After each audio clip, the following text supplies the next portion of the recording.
Metal wings to fly won't take you to the stars. Use the metal for a boat and you won't sail too far. Stop sitting in the dark, stirring metal pots about. You will change your life forever when you figure out the secret pin code, pin code, pin code, pin code, pin code, pin code, pin, pin, pin, pin.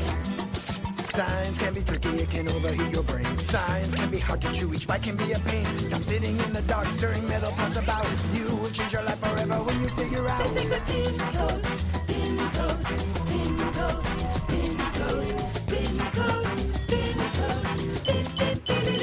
The secret pin code, pin code, pin code, pin code, pin code, pin code, pin, pin, pin, pin.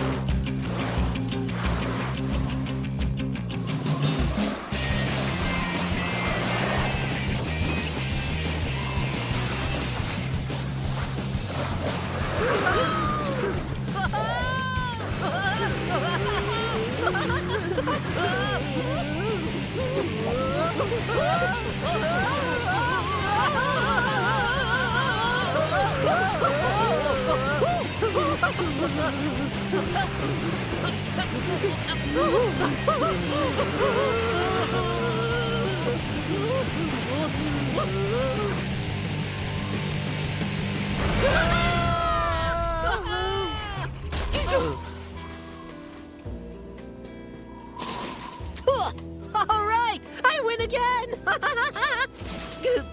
Cold, brain freeze here. Hey there. Heard anything from outer space? Nein, Peep. It's been a month. Not one word in an entire month. Little help here. Crash? Anybody?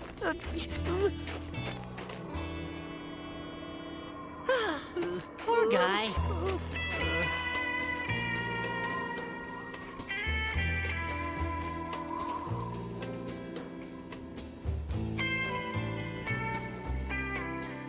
Time flows differently for him. He could observe one process on Saturn for weeks on end. Bibi gets so lost in his work. My Bibi.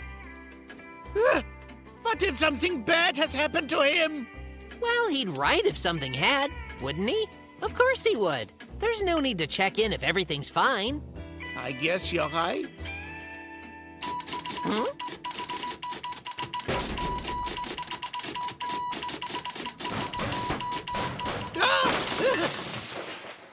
Hey there, Daddy. It's from Bibi. So far, things are fine for me here. Told you so.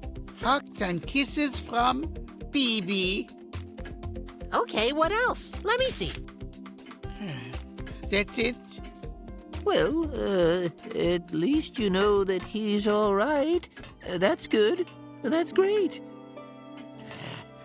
I can't take this anymore. I have to see my little man.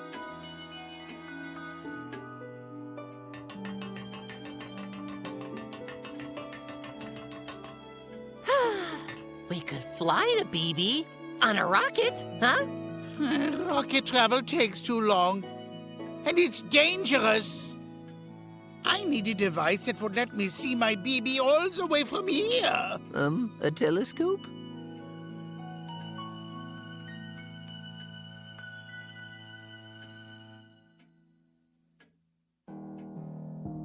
Nein, telescope won't do it. Bibi is way too far. I need to make a device which will allow me to transfer images over a tremendous distance. Then I can see my sweet Bibi waving at me. Isn't he in outer space? How could he send you a picture? I don't want just a picture, but I'm talking about our high-quality moving images. Movies, you know. Huh?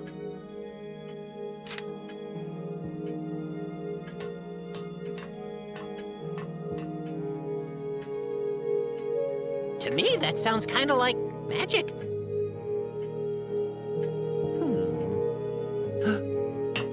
Not magic.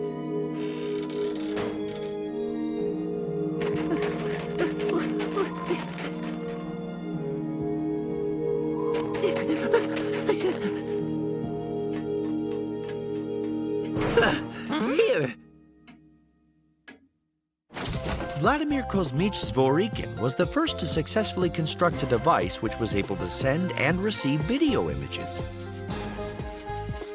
This happened in the year 1931. At that point in time, the inventor was 42 years old.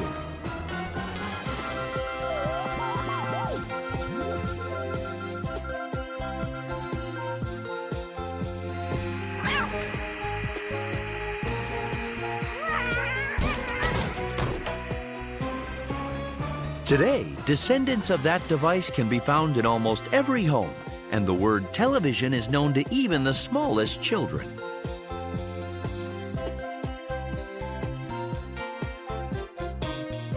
I still don't get it. How on earth can an image be transferred to some other place? Very simple. First, you have to split it up into smaller pieces. Then pack them all up and send them out. Sounds like magic. When we watch a movie, we are actually seeing many separate still pictures, one after another. The image on the screen is made of these frames. The quick changing of frames creates one long moving picture.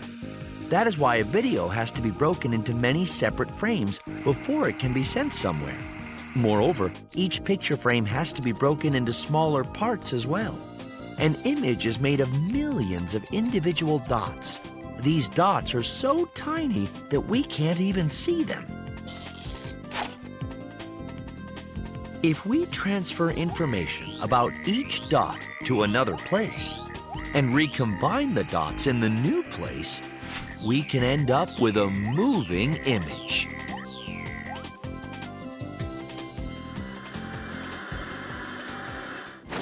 I did not understand a bit of that. But I think that's fine. But how can we reassemble all of the dots back into the image? We need something that is able to draw all of the dots incredibly quickly.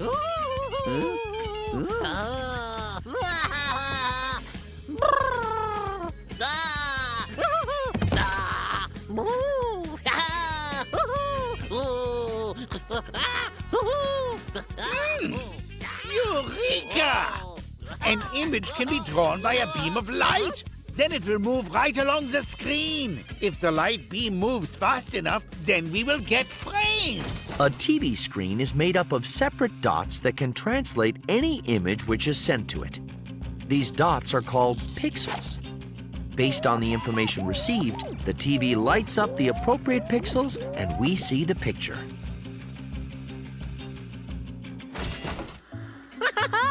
It's working! Hey, why am I black and white? I'm blue, right? Well, the model here Zworykin constructed only worked in black and white. There are too many other colors. It would need too many different colored light beams. It's just really hard. I remember reading there are a few what they call primary colors. 3, and every other color is actually made from them. Oh, that's right! How could I forget? Yes, indeed, there are 3 primary colors. They are red and blue and green. We only need 3 colors to create every color that we know. These primary colors are red, green, and blue. If we project the right kind of light beams on a white background, the white can become any other color. When red and green lights overlap, we see yellow. When green and blue lights overlap, we see aquamarine. And when red and blue overlap, we see magenta. When all 3 colored lights overlap, we see white. I will soon be able to see my little one in color. I was right! I'm blue, look! Good. Now we just have to get the camera up to Bibi.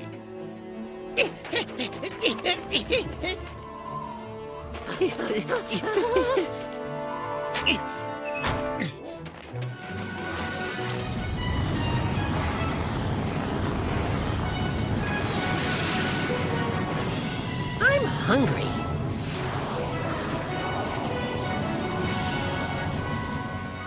When Bibi sends the radio signal with the video image, It will be received by this antenna, then passed onto the television. And the TV will convert the signal into a pretty picture. If we make an electron move from one side to the other, it produces waves, like a float on the surface of a pond. These are called electromagnetic waves. Light consists of electromagnetic waves as well. These waves can spread everywhere, even in the space between planets and stars. By monitoring electromagnetic waves, we can see and hear what is happening very far away from us. When electrons move in a transmitting antenna, they produce waves, which scatter in all directions. Receiving antenna capture those waves, which then make electrons inside the receiving device move as well. Thus, we can send and receive sound or images over great distance. Wow, it's snowing really hard in space. That's just the white noise. The signal hasn't arrived yet. Hooray! It's working! Just look! Hooray! It's better than magic because it's real! Bibi, it's my Bibi. There he is! Danke, Herr Zworiken. Thank you, brave pioneer.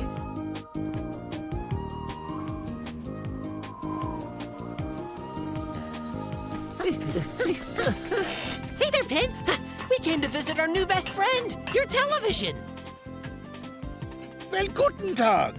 I've been giving the television system a teensy gigantic upgrade. Meet your even newer best friend.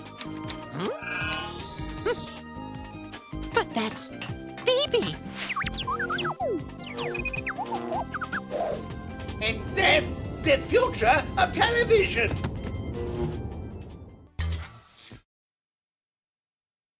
Taco's birthday, full of birthday. Our friend is so smart and kind. Eat some food, cakes and chips. Smartest moves on our What a whole wonderful ship. surprise! Just for me, a customized song! I love it! It's not only clever, it's thrifty as well! Come on. I know the song's awesome, but you can't possibly think that's the only thing we got you for your birthday. You recall how your encyclopedia's missing a few pages? On D, right near the end, when I couldn't find dubstep?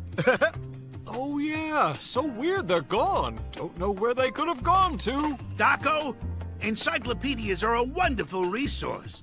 And that's why they should have every last page. Therefore, we got you a new encyclopedia. Here! I hope the story's interesting. I've never read it. Happy birthday! Happy birthday! Now that he has the one with all the pages, I can learn what dubstep is, I think. Well, let's find it. But not so fast. Maybe we could start from the beginning, or with ease, or... We have Damon and Darwin and Daco? Holy 70s haircut, Daco! Why is your picture in here? Are you secretly famous? So humble. You never told us. I'm sure it's not me. You know my name is quite common. Come on, Daco, that's you for sure. Let's see what it says. Daco Moose was expelled from the Elk Institute of Scientific Research for his complete failure of a scientific study. His suggestions were so ludicrous that he was immediately kicked off of all research projects, as well as barred from participating in the Cowbell Prize Committee. Oh dear. Oh, he's also a verb. It means to, do something extremely dumb. Oh. Yes, I'm the dishonored Daco. I'll explain. That's why you couldn't find the original page. It all started years ago at the Academy. It was the year's biggest meeting of important scholars and scientists. I wanted to leave my hoofmark in the history books. I had been working for weeks on what I thought was an exciting hypothesis, and I couldn't wait to share it with everyone. Ahem, ladies and gentle-elk, I'd like to speak today on the subject of reactive gases' properties and what we now know. Not so fast, it's not gross. I mean the good gases like oxygen. Oh. But they aren't all good, of course. Some can be downright dangerous, like some types of chloride can be. Hydrogen sulfide is a different matter. Ammonia, not poisonous, just smelly. Ugh, gross.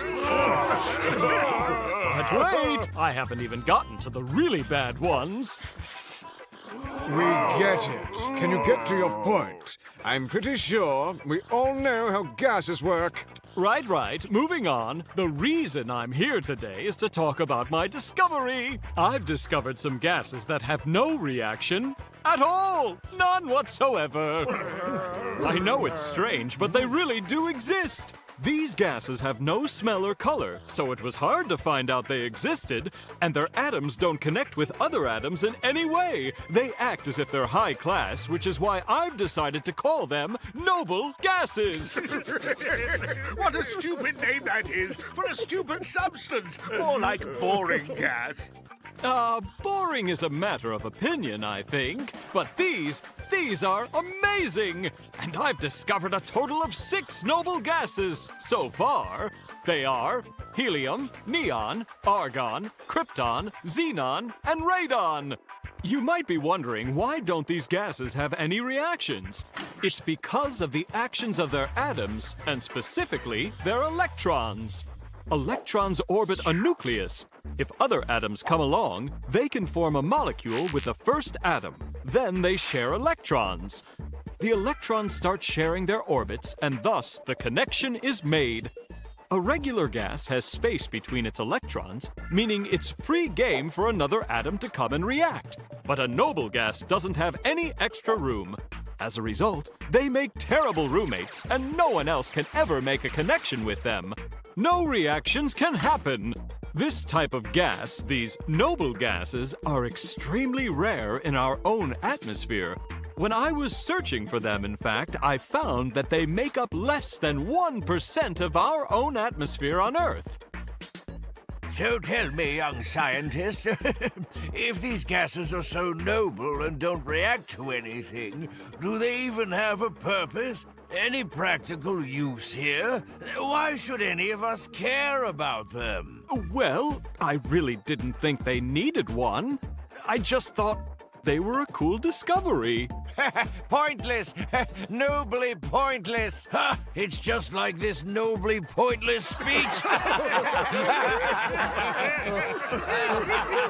If we do research, maybe we could find, a point for the noble gas. I had always wanted to be a famous scientist, but not a laughingstock. And as you can see, I got my encyclopedia page, but it's my biggest shame. Oh. So you still don't know how they can be used? These noble gases? Surely you found some use. The most common noble gas is helium, and everyone knows how that's used for birthdays, balloons, and such. My hypothesis was called the most useless discovery of all time, and I was shamed ever since. I'm a failure. You're the farthest thing from a failure I know. Sure, you pull a Daco here and there. We know how brilliant you are. He's right, Daco. What do they know anyway? Thanks, you guys. And they sound like a bunch of boring old mooses. 'Cause who doesn't like balloons? Yeah, balloons are my favorite. Listen, that's just a bunch of hooey in that article. Here's what I'll do. I'll make that encyclopedia uncyclopedia'd. I'll show you a thing or two. I'll tear you apart. Science meanies.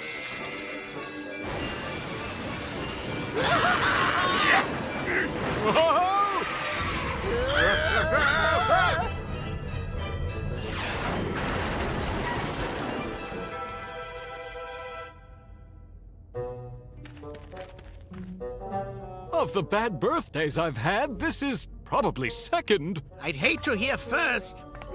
Here's the thing. We sustained some serious damage to the engine.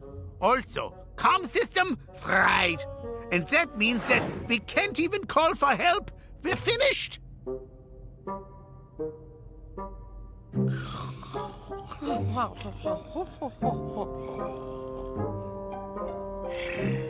At least it's quiet on, what planet are we on?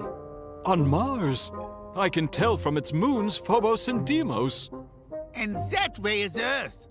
We could even see it if we had a big enough telescope. You know where they have telescopes? On Earth, where they can see us. Hey, people of Earth, check this out! There's a rabbit on Mars! You better come save him! I bet there's a big cowbell prize in store for whoever discovers these dummies on Mars! They couldn't see us. No matter how much we try, they just don't have the technology to see this far. But what if we made a big bonfire or something like that instead? A fire needs oxygen to burn, and Mars has none. It wouldn't burn. Then how about a big light bulb? An enormous, shiny light bulb! Of course! We can stop by the giant hardware store on Mars. I heard they're having a sale on giant light bulbs. Perfect. There is a chance we could make a sort of gas lamp. Could be simple. No air needed. Here's how those work. A glass tube is filled with a regular old gas like nitrogen or carbon dioxide. Then we can put a current through it. Electrons inside start to go crazy flying through the gas, and they start running into some of the other atoms. This makes the gas glow. You've got it! That type of light bulb would be much easier to put together, and it would probably consume a lot less energy. What are we waiting for? Problem is, this bulb would be fragile and break way too easily. Gases of that variety are quite unstable. If they produce the wrong kind of compound, the lamp would soon be destroyed. Fine! We just need a gas that is the opposite of volatile and doesn't react at all. Sounds like an emotionally well-adjusted gas. Or a sleepy one. You know, guys, I think I've heard of that gas. Discovered by someone smart. Oh, yeah! I do remember hearing something about that stuff. And I think it was a really good scientist. I'm so confused! You all might be onto something here! We might have a use for the noble gases! Phenomenal! Each gas burns a different color! Simply amazing! This is a brilliant use of gases in a new application. Not even hot. And I bet it burns even longer than an incandescent bulb because the gases inside aren't reactive to anything. And this saves us a trip to the giant bulb store, so we should put it outside now. Or we could use it to write words, like send out chips. That's a good plan, but I have an even better idea. Oh, my. We have a possible situation. You should come see this. There's something truly bizarre happening on the surface of Mars. It's unbelievable. Remarkable stuff. Inconceivable. Oh, phenomenal!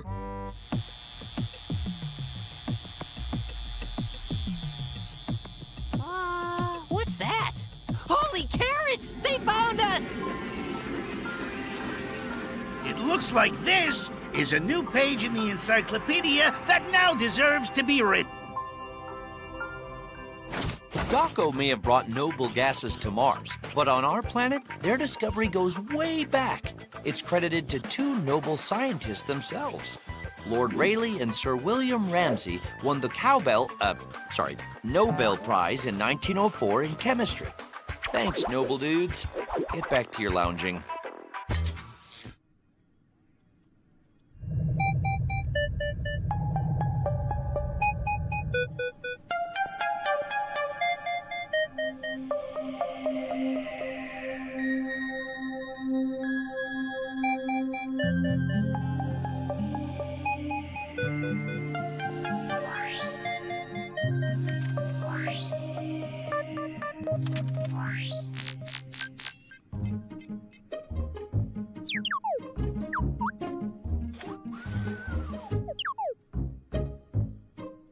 Fairy tale? Those are stories that parents tell their children. They have fantasy plots and try to teach a lesson. You want to hear a fairy tale? Sorry, I don't really know how to tell any.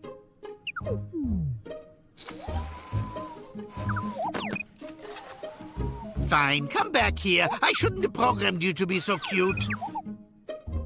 Okay, this story starts somewhere. Once upon a time, there was a wonderful, Arctic with a handsome, penguin scientist. Wrong! You're already doing it wrong! Start with a princess. But how did I start wrong? Don't you know fairy tales? They need a princess, and they all have a love story. And you should change the place. It's, cold up there. Is that so? Well, fine, I guess. It begins in the, warm climate of Somewheresville. And there's a beautiful princess, because apparently that's how they start. And one day she ran into a musician. Yeah, he played the lute. It was love at first sight. Ahem.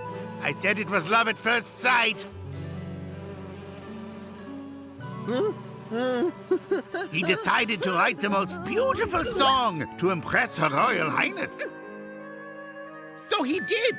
He played the best song, and she was very impressed. And then they got married, and they all lived happily ever after. They also got tax exemptions, which he needed as a musician. That's it? All he did was play a song? And he got the princess? Maybe it was a magic song. The problem with your story is that there's no conflict. Nothing.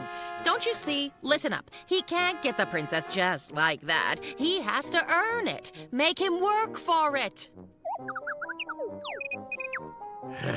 All right, fine. Now there is a bad guy who is no fun. You're a hoot if you think that you can have her hand. That sounds right.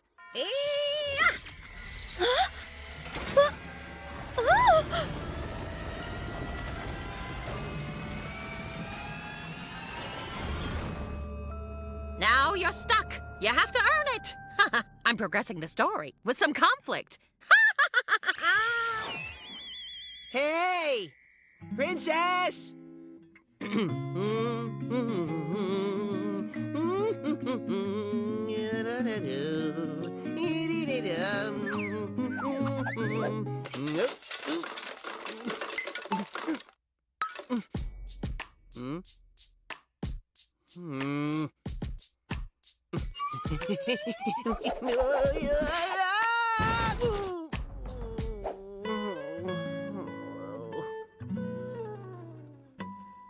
So what happened next?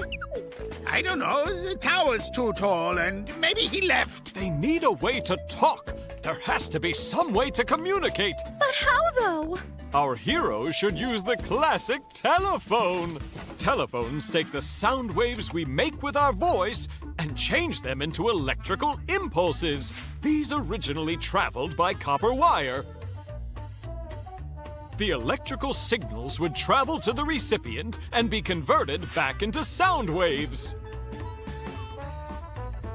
As long as those copper wires reach us, we can talk to someone halfway across the globe, or a fairy tale kingdom. It'd be no problem to get telephone wires up the tower. Hold on a second. So my fairy tale world has technology now? Just a thought. Seems your characters are in a quandary. It's your story, after all. You can tell it as you like. Okay, fine. They have a telephone. The poor musician was at a loss. But then he had an idea. He had a friend who could help him out. The clever know-it-all wizard.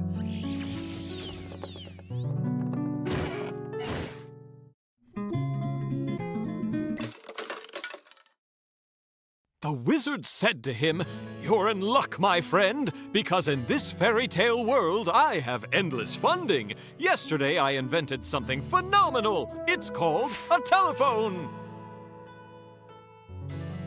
When the wizard was done patting himself on the back, our hero took the new machine out to the tower. determined to make the storyline work. I mean, woo the princess.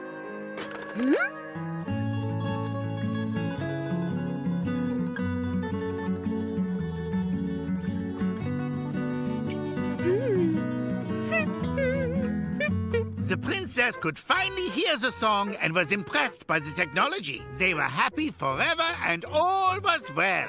Hang on. That can't be everything. Oh, you're right. I forgot about the story's bad guy. Sounds to me that telephone's an easy way out. The witch wouldn't take kindly to this. And she'd fight them. She'd cast a storm of magic. That'd do it. Not an actual storm. That would mess things up bad. Whatever. You think the princess is afraid of some lightning? I think she's a little better than that. Yeah, the musician is brave in the story. No doubt our heroes are brave, but it's the telephones we should be worried about. Remember, the electrical signals travel by copper wire. They have a magnetic field around them that help the pulses move. The problem with a physical copper wire is that someone can easily tap into that connection. Hey, you! Stop listening! Other problems can arise too. The wires can be sensitive to radio waves. And lightning too, since it's electricity, just like the pulses in the wires. With old phones, sometimes even electric engines can interfere. With these old-school phone wires, a lot of things can make them go haywire. Get it? Never mind. Because of that, a thunderstorm would really mess things up for our story's heroes. Good! That's what she should do. A minor hurricane should do it. You think you're clever, huh? Lightning!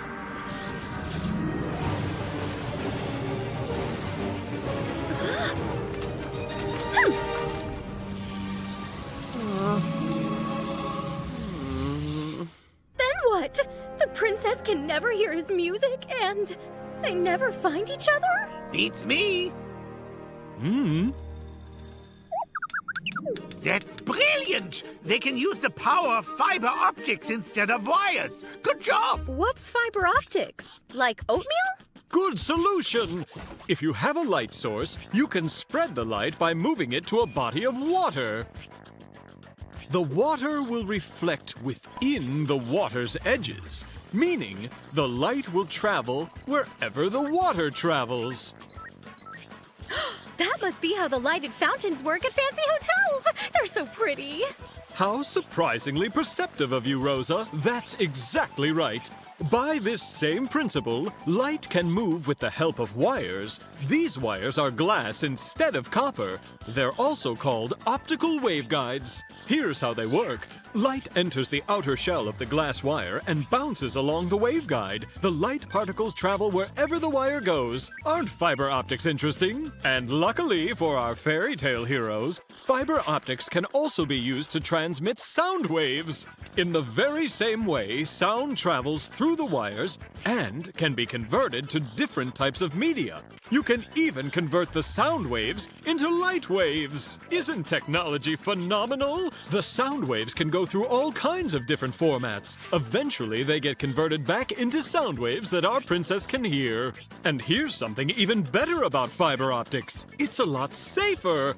There's less of a chance someone can listen in to your conversation. As another bonus, they aren't affected by external sounds, lightning, or engines.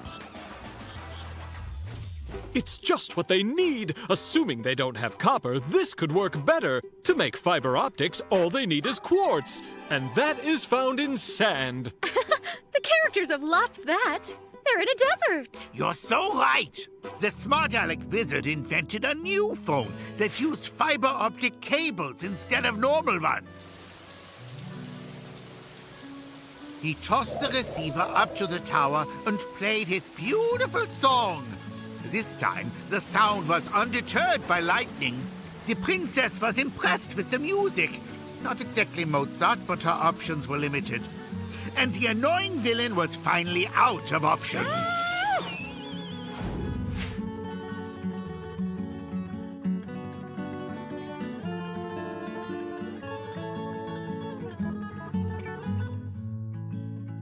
Does that end the story? Were they happy? I'd say so. This time, the hero earned it. Don't forget, they also earned phenomenal phone service.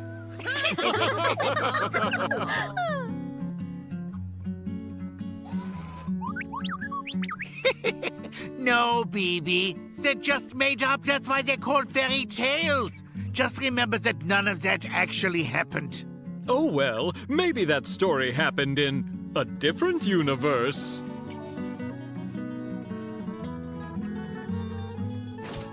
Using glass wires instead of copper ones is a huge breakthrough in phone communication. Fiber optics have made technology soar in the past few years. Fiber optics also contributed to the internet, making the whole world connected.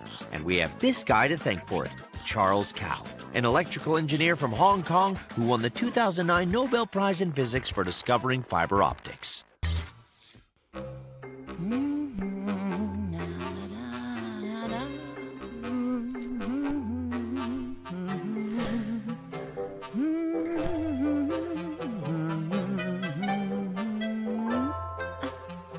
Which color yarn should I use next?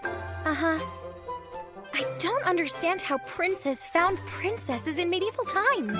I'm pretty sure they didn't have phones, so how did they know where to find each other? Oh, well, they would go to dances. Or they would just talk to whoever was nearby. Ugh, how boring. That's no way to live. Well, communication was limited back then.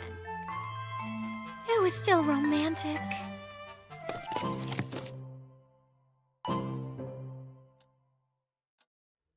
Read this one already.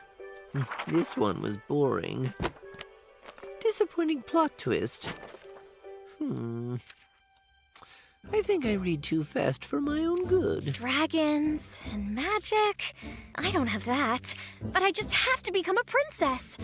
There must be a way for my prince to find me, and none of these are helping me. Don't worry, I'm sure he'll hear you. Huh? I've read that whole series. Our town is so isolated here. We're all in a bubble. No, we're in my house. What I mean is, we should communicate with the outside world, I think. Hi, guys. Pin, I need some building supplies. See how bored these poor kids are? They're turning to construction to fill their time. They should be talking to new people, seeing new things. Oh, I'm taking this too.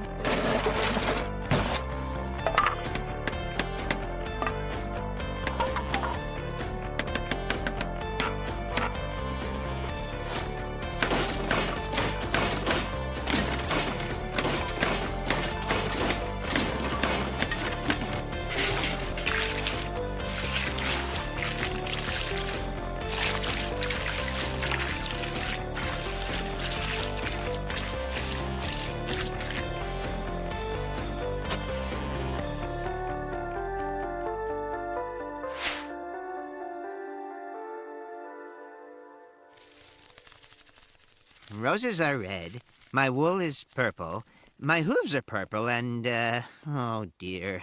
You've really written yourself into a corner this time, Wally. Wait, roses are... What rhymes with roses? My wool is... Huh? Oh, it's just you. I was so certain my prince had finally come to find me. Seems I was wrong. What is this? A bunker? It's a tower built for a princess. I thought that would be obvious from the princess at the top, which is obviously me. Here's what I'll do. I'm going to wait up here until my beloved strolls by. Huh. So what happens if he doesn't? Oh, Wally, sheep of little faith. This is like the olden days. I'm taking charge of my fate by doing nothing. And this type of nothing is hard work. I have to maintain my beauty. Why are you here anyway? And stop looking so sheepish. I've been writing some new poetry, and I could use some help. Do you want to read them? I promise, I won't hog all your time. First of all, no. Secondly, I have to wait for my prince. What makes you so sure he'll come? Because that's how stories go. He'll be someone tall, dark, and handsome.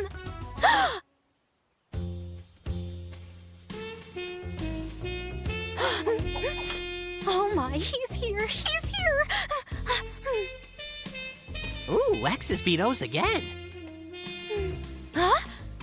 Ugh. Hey, Crash. You want to put those big ears to use? I've written some new stuff. Sorry, no time. I'm on a winning streak. Well, yes. You're playing tic-tac-toe by yourself. I know.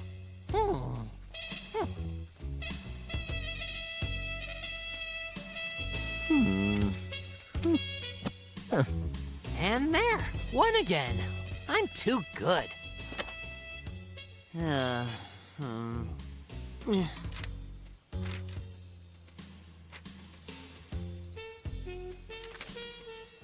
These kids need to talk to others their own age out in the world.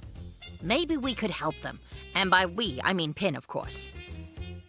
There's a wealth of information out there. Millions of people in the world exchanging information all day.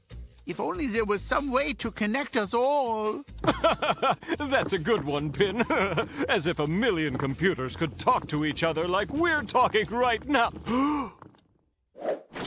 A computer is a device that stores and processes data, which can include music, photos, documents, and loads of other types of information.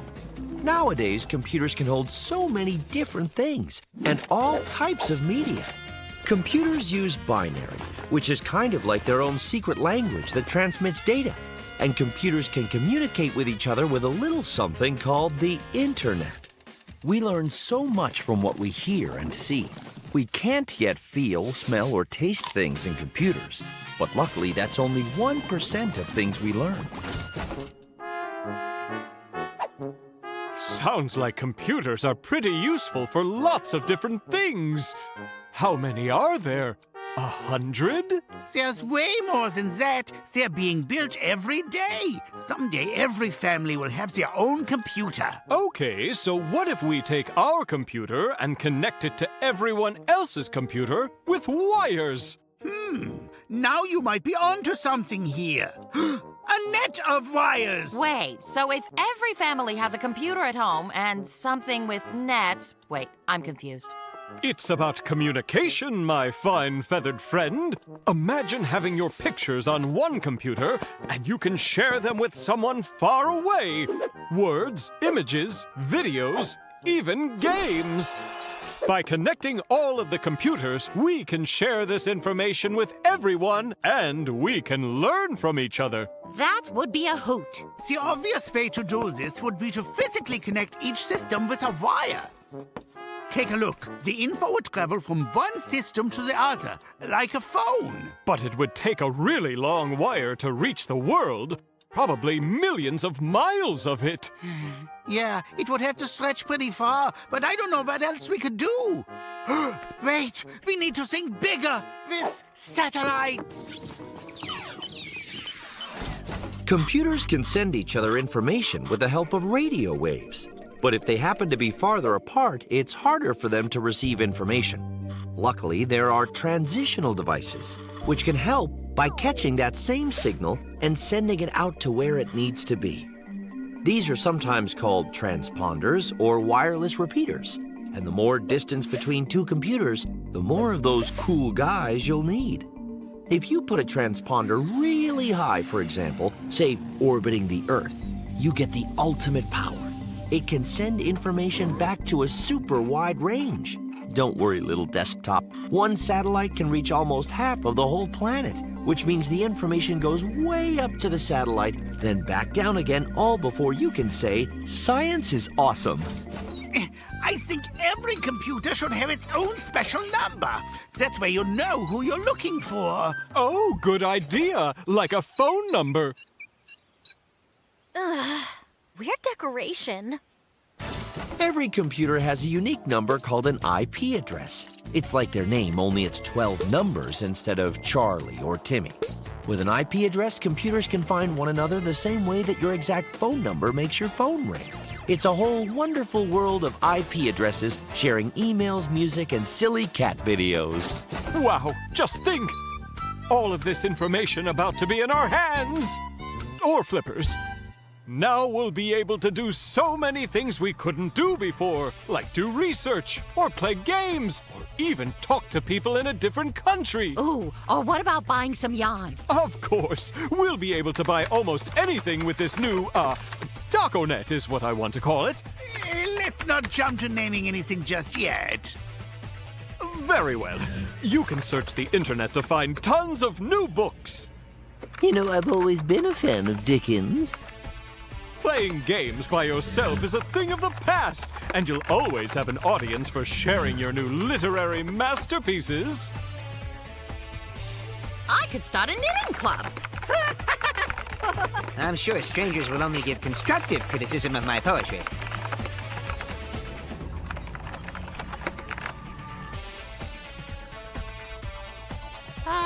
Internet. I love it.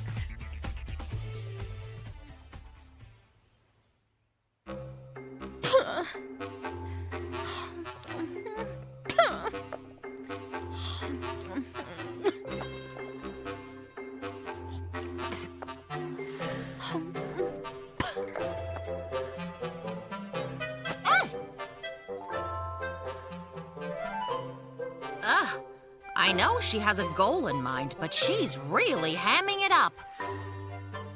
Hey! Any luck with that prince yet? Not yet.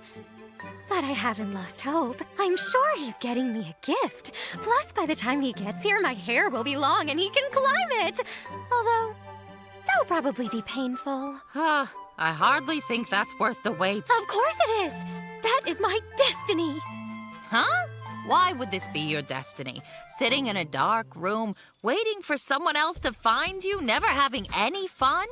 You look like you could use some sun. Take charge of your life. Go out and find your own Prince Charming. Please, if you come down, I'll show you a different way. Your prince is in the 21st century, and I know how to find him. Good thing I'm great at taking pictures of myself. About me, huh? I'm a cute, brilliant princess. Oh, a response.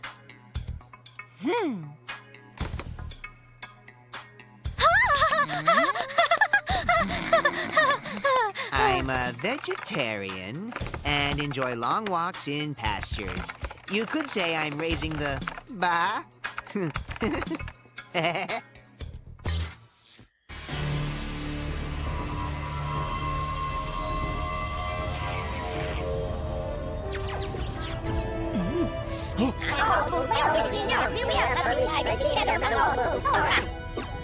Earthling, the Plutonians give you thanks. You are a hero to our tiny planet. However, your own planet is an enemy. When the sun rises, our armies will descend upon your Earth and destroy it. No! Wait! You can't do this! They were just a few bad spacemen! You can't punish all of us for them! Your comments are noted, hero. We'll think about it. Oh.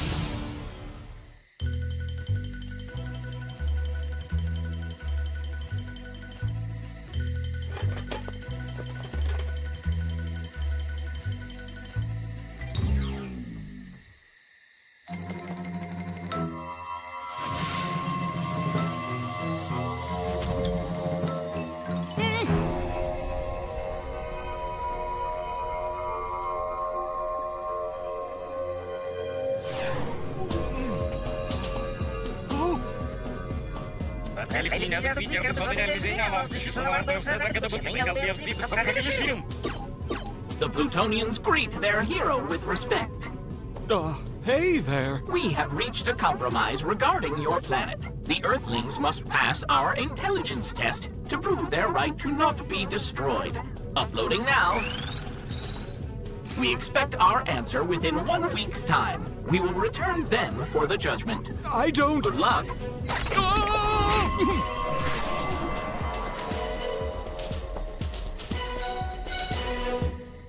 And we only have a week. If we all work together on it, we might just be able to solve it. And then we can save the planet. So, what is this test exactly? Well, I haven't figured it out yet, but I'm close.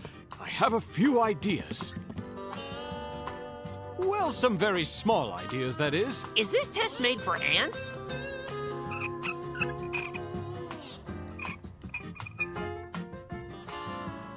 Incredible! The Plutonian language is like them. It's so small. I'll need a more powerful microscope. Your average optical microscope has two main portions, the object lens and the eyepiece. The lens gathers visible light that bounces off an object, magnifies the image, and lets us see it through the eyepiece. Microscopes are super cool and can let us see a whole world of things that are too small to see with the naked eye.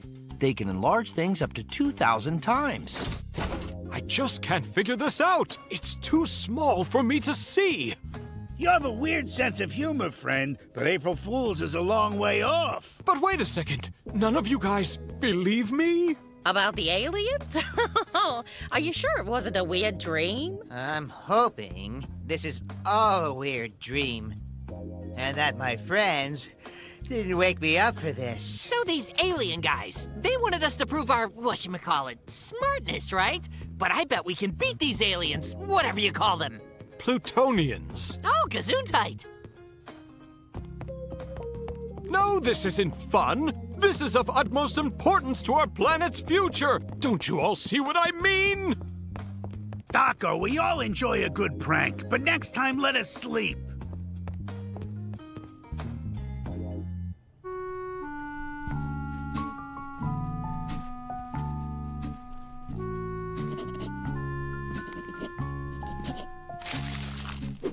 Whatever's written on the test is too small to see with our current technology.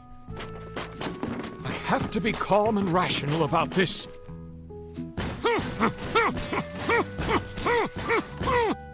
No need to be discouraged. If we work together, we can get this. I might need sleep. Go back to the microscope. Why do you think it doesn't go as small as you want it to? Light travels in waves. All these light waves have a wavelength, or a distance between the waves. Visible light has a minimum wavelength of 380 nanometers. Visible light is how we're able to see objects. The waves bounce off and go back to our eyes, but the object has to be bigger than the size of the wavelength. If it's not, the waves simply pass over it, and that's why we can't see things that are super small. If you want to see smaller wavelengths, why don't you try radiation? We still couldn't see it. Our eyeballs just aren't capable. Easy. Then just project the findings onto a screen. Zoom in on it. You'll be able to see it.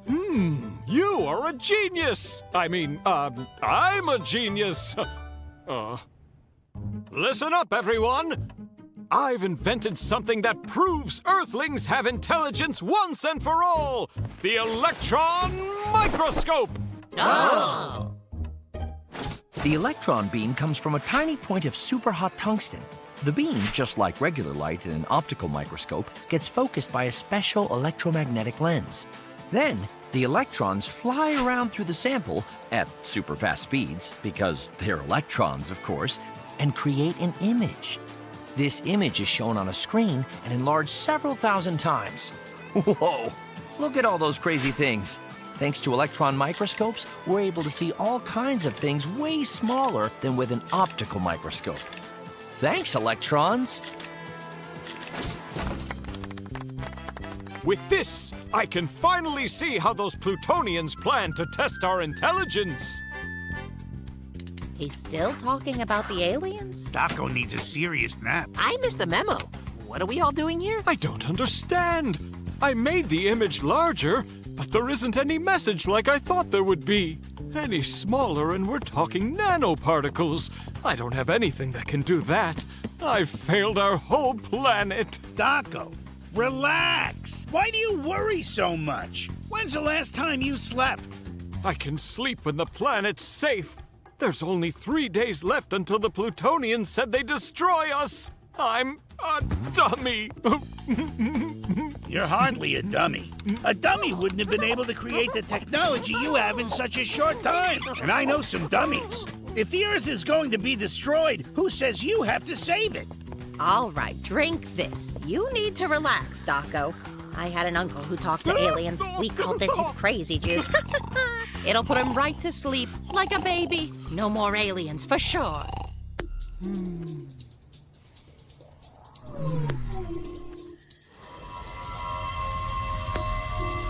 It seems you are late, hero.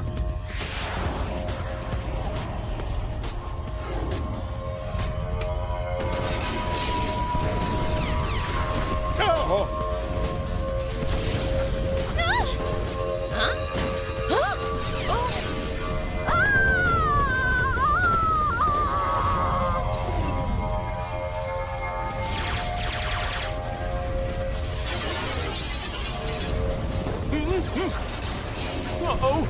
Oh, can we talk about this? Maybe there was something in Daco's story. Get off my tail feathers!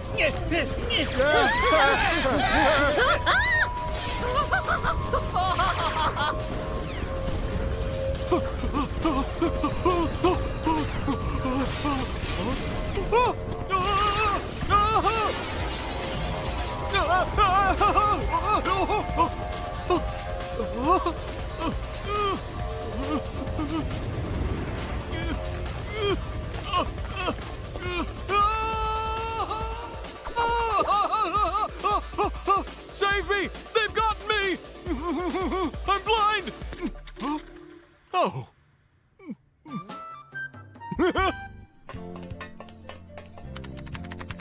I've got it! My microscope! If we're not able to see something, we should be able to touch it, but on a molecular level. If we made something we could control with our hooves or flippers, we could see way more on the tiny scale than we ever could before. I'm fairly clever if I do say so. Even though electron microscopes are amazing, there's still some things they can't see. That's right, too small even for electron microscopes. When that happens, we need the use of nano-objects to help us out. Nano-objects can help us by touching the tiny thing we're looking at.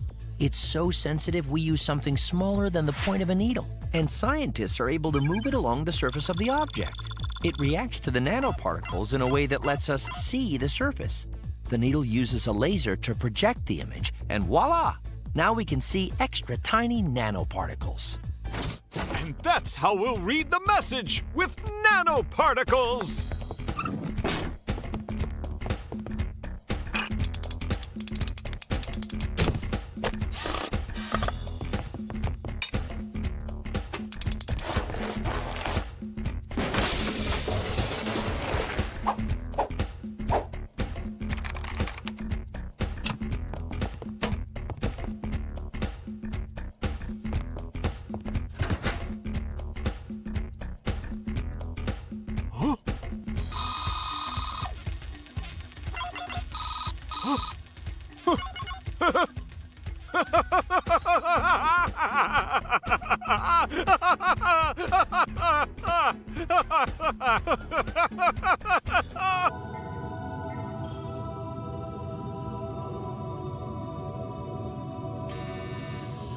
Hero, what is your answer on behalf of Earth?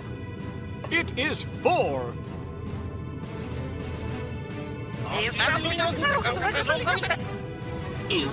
Is that your final answer? Yes, it is. The Earthlings are correct.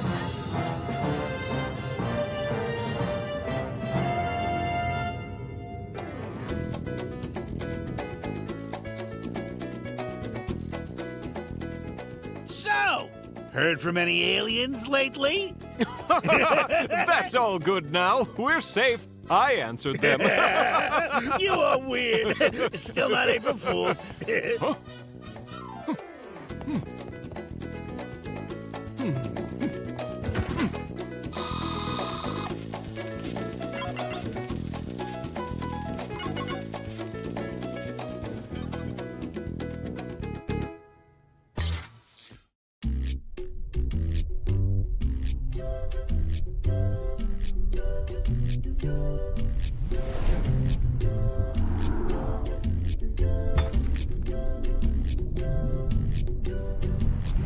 In 500 kilometers, turn to the right. Yep, will do. In 300 kilometers, turn to the right. Thanks very much, but I heard you the first time. Checkmate! Are you sure you know how to play this? In 100 kilometers. Great flaming carrots, turn what to is your the right. malfunction? How many times are you gonna say it? You have missed the turn, flawed carbon-based being. But there is another turn in 300 Why kilometers. didn't you say something, you piece of junk? That's a bit of an overreaction, my dramatic friend. Global satellite navigation is an intelligent and super helpful invention. The only thing it's good at is being super annoying. Remember, before GPS, we had to use less advanced and less accurate means of navigation. It was crazy. For instance...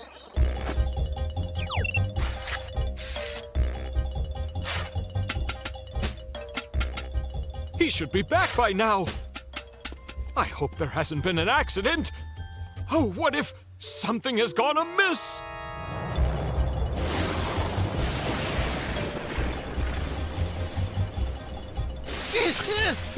Sweet sauerkraut! Base, come in, Base. Condor here. Base, it's Condor. Do you read me? Base right here. Hello? Base, Condor here. Flight test is underway. Do you read me, Base? I'm so glad to hear that. I'm currently flying over the desert. There's a bit of a dust storm. My compass is damaged. It's hard for me to tell exactly where I am. Come again? Am I to understand? You're really lost? Well, I wouldn't say I'm not lost.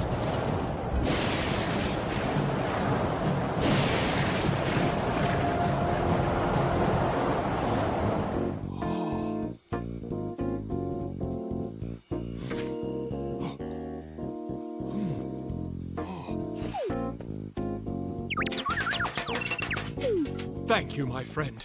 I know you're very brave and ready to help, but the desert is simply too large, and we have no idea at all where Pin is. It'd be like looking for one particular grain of sand on the entire beach.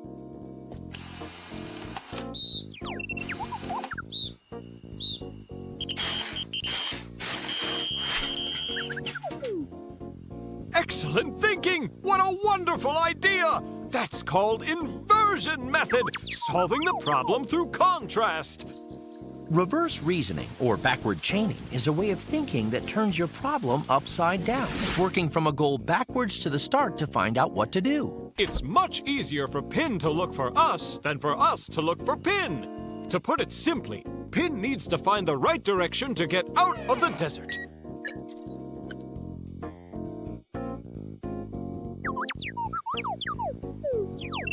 Right. Sure, it's tricky with no compass in the middle of the desert, but explorers of the past used to find the right way somehow.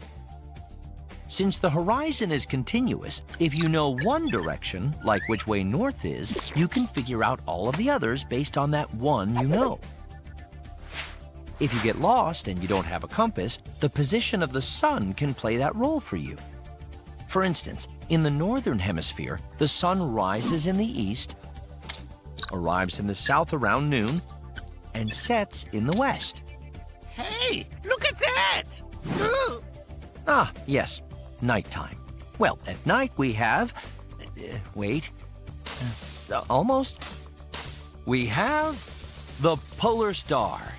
Groovy, danke! The North Star, or Polaris, shines above the Earth's true north. It can be found at the end of the Little Dipper's handle. To find it, draw a line from the front two stars of the Big Dipper straight up to the end of the Little Dipper, and there's Polaris, the North Star. Now, if you can't see the sun or the stars, you can also find your way by things around you in nature. Moss or lichen covers stones and trees on their northern sides. Tree bark is harder and darker facing north. And anthills are usually located north of tree stands, and the southern side of the anthill will be shallower than the northern one.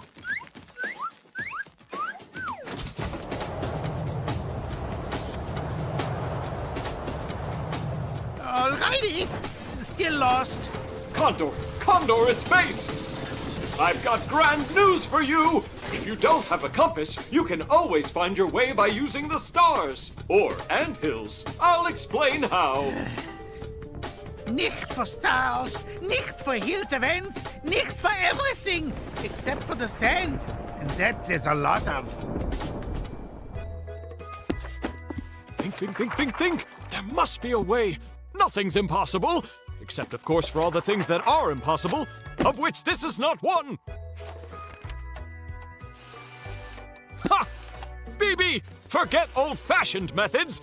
Did you know it's possible to determine where a person is with the help of satellites up in space? Satellite navigation can determine someone's location with amazing accuracy to within a few meters. Small electronic receivers determine latitude, longitude, altitude, and achieve time synchronization. Satellite navigation has 3 segments. About 24 satellites, give or take a few, form what's known as the space segment. The control segment is an intricate network of antennas at monitors and control stations on the ground. And the user segment is an electronic receiver you hold in your hand or carry in your vehicle. The 24 satellites are about 20,020 kilometers above the Earth. They are divided into 6 groups, 4 satellites in each one. Each group of 4 satellites moves on the same orbit and makes 1 revolution around the Earth in 12 hours. By dividing all of the satellites into equal parts, there are at least 4 satellites positioned over each segment of the planet at all times. To determine location, a user's receiver determines the distance to 3 visible satellites. The distance to one of the satellites is x, so the receiver can be placed in an imaginary green sphere with its center at the point of the satellite location and x radius. The receiver then measures the distance to the second satellite, and here's another sphere. The receiver can then be placed at the point where these 2 spheres intersect. For clarity, let's make it red. Having calculated the distance to the 3rd satellite, the receiver constructs the 3rd sphere and determines 2 points of its intersection with the red circle. As you can see, one of the points is in space, so we can discard that. And using this method of triangulation, we can determine exactly where the receiver is. What do you reckon then, my mechanical friend? Will we be able to successfully construct enough satellites to pull this off?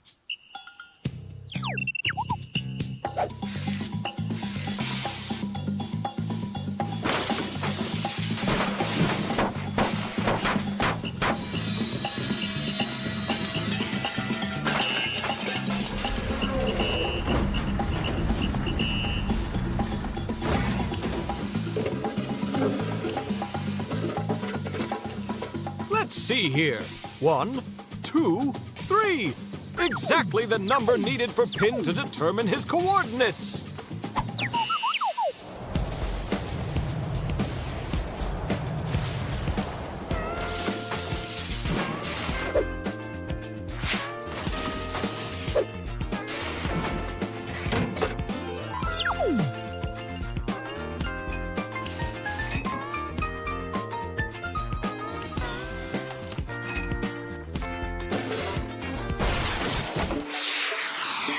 Each satellite carries 4 atomic clocks that work to an accuracy of 1 second in 20 million years. And every satellite creates its own unique impulse sequence.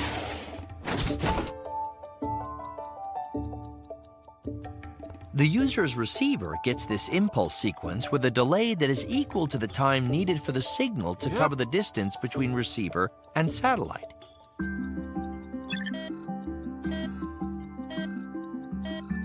One! So to determine location, the receiver must measure 3 signal time delays from 3 different satellites.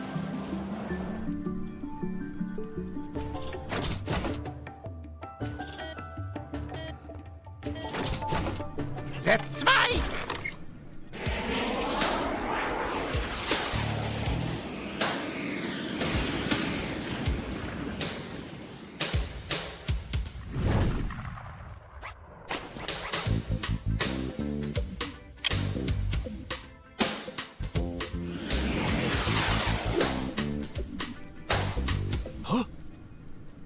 2!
Know what, GPS?